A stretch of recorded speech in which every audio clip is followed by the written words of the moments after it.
I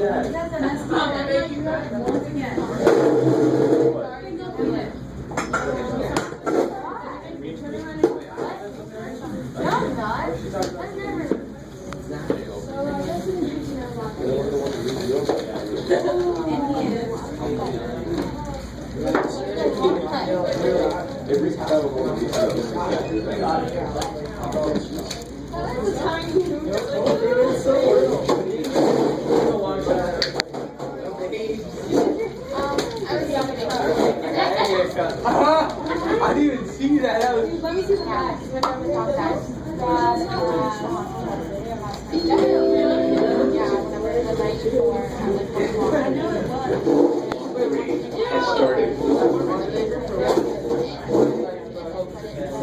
Jasmine! Oh my gosh, next person that says it cleans it. It was pretty chill. I know. You opened it up. Like 8 times. Then we were right at those lipsticks. Here, don't sit there. Sit over here. These 3 seats. How to ride those? Jasmine. Iris. Jessica. Emily. Tanika.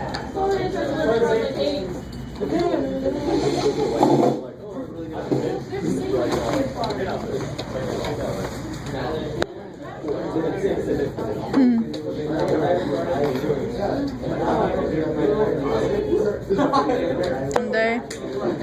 Huh? Tiresome day. Heard someday. No, tiresome. Like really tired. What's up, bro? Turn around. I don't want your back. Hell no, never mind. Spot here. No, that C was not there. You turn around every day. Yeah, I was right here and I So turned go around. back. I know, she told us, like,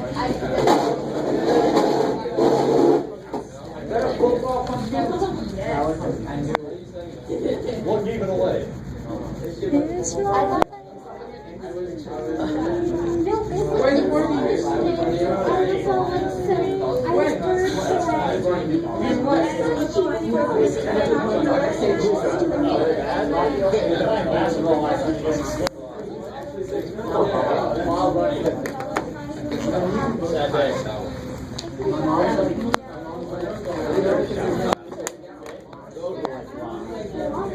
Are we gonna cross our cakes today?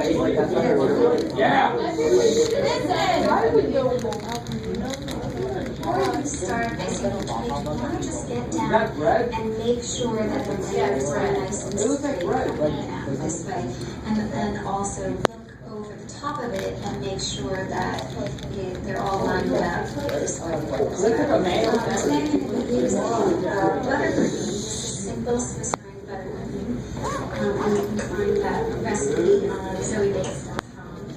And if your buttercream has been sitting at all, you just want to give it a gentle stir. You don't want to whip too many air bubbles into it, but just a gentle stir. And then this week we're going to just be doing a crumb coat, which means we're going to lock all of the crumbs onto the cake so that when we do our final buttercream, we'll make sure that no crumbs are on the outside.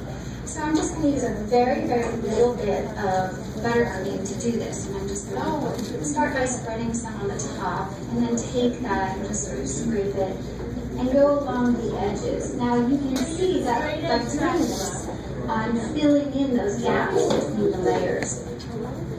And that's also not only locking in the crumbs, but filling in the gaps in the sparkle. So just keep going along, scraping off the top. And it's okay if you're scraping and you're seeing crumbs in your buttercream. That's just fine, because we're going to then refrigerate this, and all of those crumbs will be chilled right at the cake, and the buttercream will get hard and solid and lock those down. When you put on your coating, you want So if you need a little more buttercream to finish up your cake, just be very sure that you wipe your blade clean before you dip it back into your fresh buttercream. Otherwise, you'll just end up putting crumbs right back into the bowl. And then I just keep going until I totally cover my cake.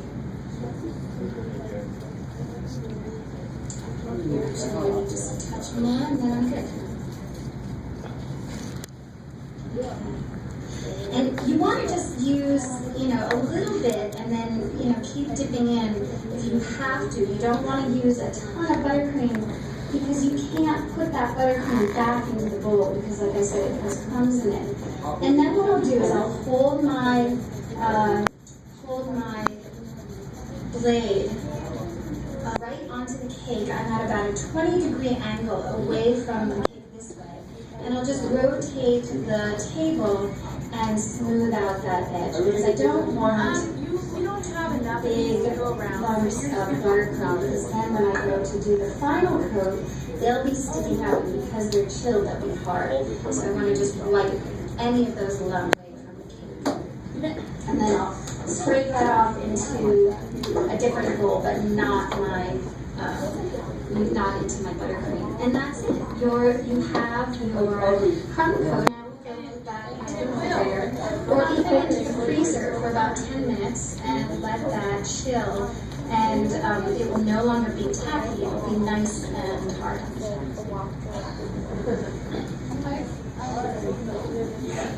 Alright, so that's the part we're going to do today. Alright? Now, we have a few things to do before we even get to that point.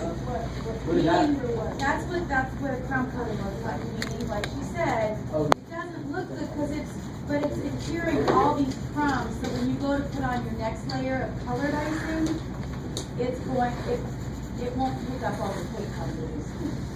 So, there are a few things we have to do. You have to get a piece of cardboard there's 2 boxes in here, unless you have a round base to start with, that I already have the size that matches up, but a lot of them were not. We're going to cover that base with parchment paper and tape it on the bottom. Then you're going to remove your cake from the cake pan, and then you're going to put one layer on. You might have to smooth it off with a big bubble cake on the top. We're going to put some of the buttercream in the middle that we already made, and you need to whip it, and it has been sitting out, so it does need to be whipped up a little bit. You'll put the top on, and then we're going to do this process. Then this whole thing's going to go in the freezer. Okay? All right. So, I'm going to hand you your cakes. They should have been well marked, so I should know exactly what they are. Your icing also should have been well marked, and we are going to actually do the baking today. There's 2 boxes. You might need to grab a thing of scissors. There's scissors right there. You're going to have to cut a base for your cake. Okay? Let's go ahead and go here.